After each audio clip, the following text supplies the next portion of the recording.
This intro is being filmed with the W1000S, transmitting the feed from my S5, and all being well, it's gone off without a hitch.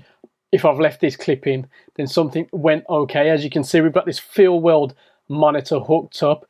We're also recording to the iOS app on my MacBook. We're going to take a look at what you get for your money in this nice slim box and have a chat about how we feel about it. So yeah, let's crack on.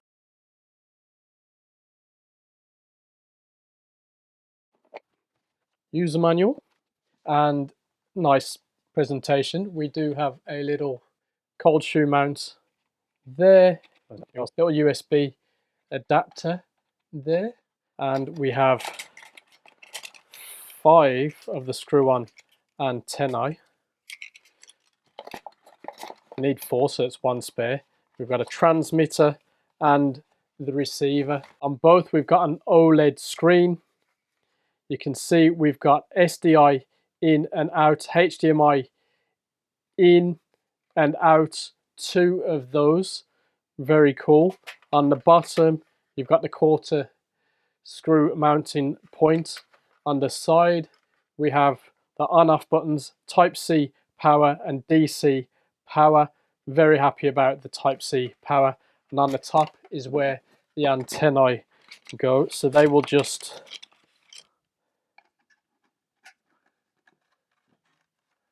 screw on like so.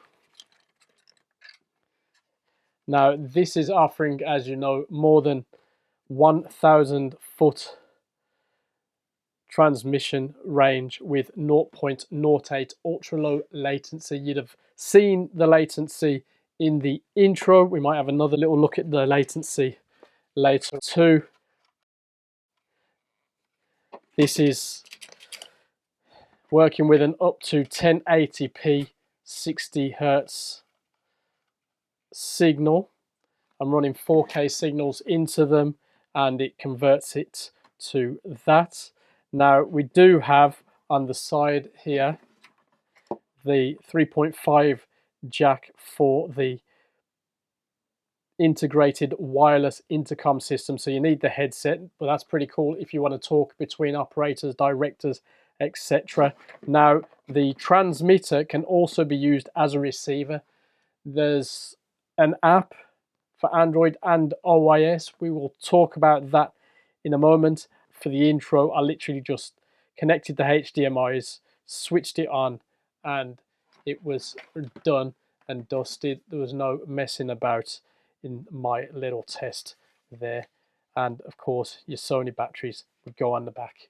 Probably best not to get too excited by USB-C and forget to mention that they have a decent little locking system. These are plasticky units. A lot of metal going on here. Obviously the ports feel good, they look solid metal in there.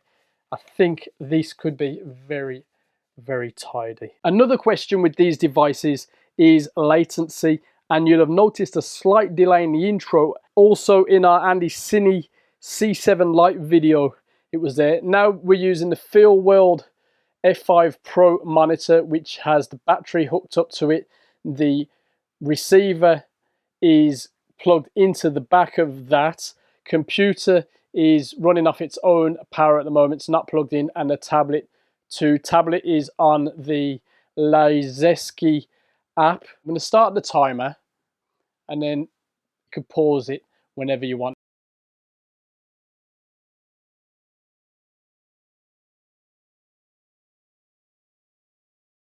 If you look at the very small number up there, that's where you'll notice the biggest difference. Now obviously when I pause now, everything will catch up, but even now I put my hand here and I do a little bit of this, you can see there is a slight delay, but nothing too bad, I believe.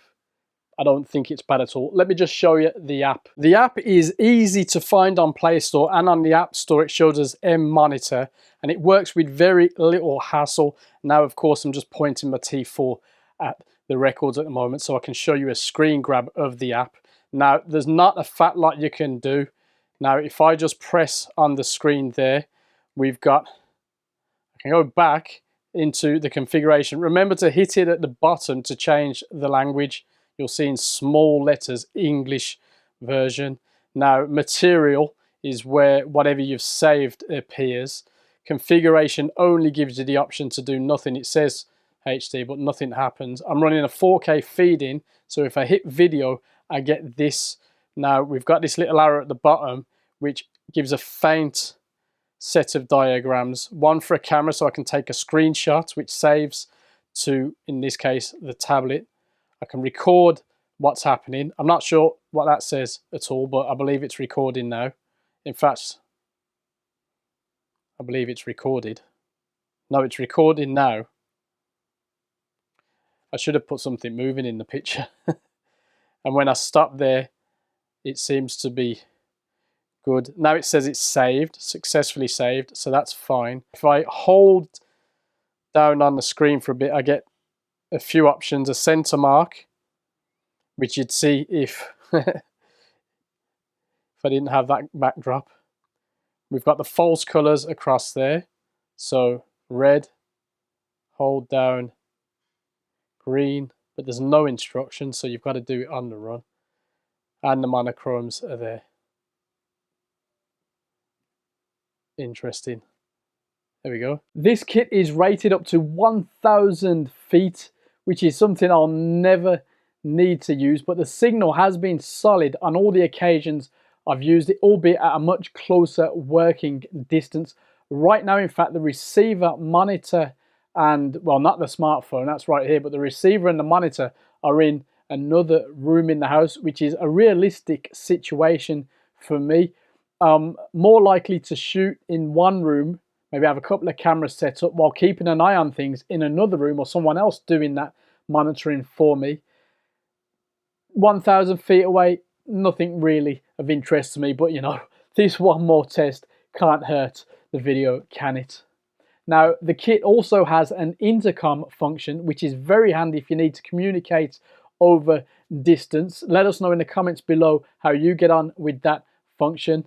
The kit itself is going for £570, I think it is at the moment, at the point of recording this. So the question is it worth it? Well, I've seen some complain about the latency online, but you know, you can see for yourself in this video, it's not that bad at all. You're never going to eliminate latency completely, but I think this does a decent job as it is.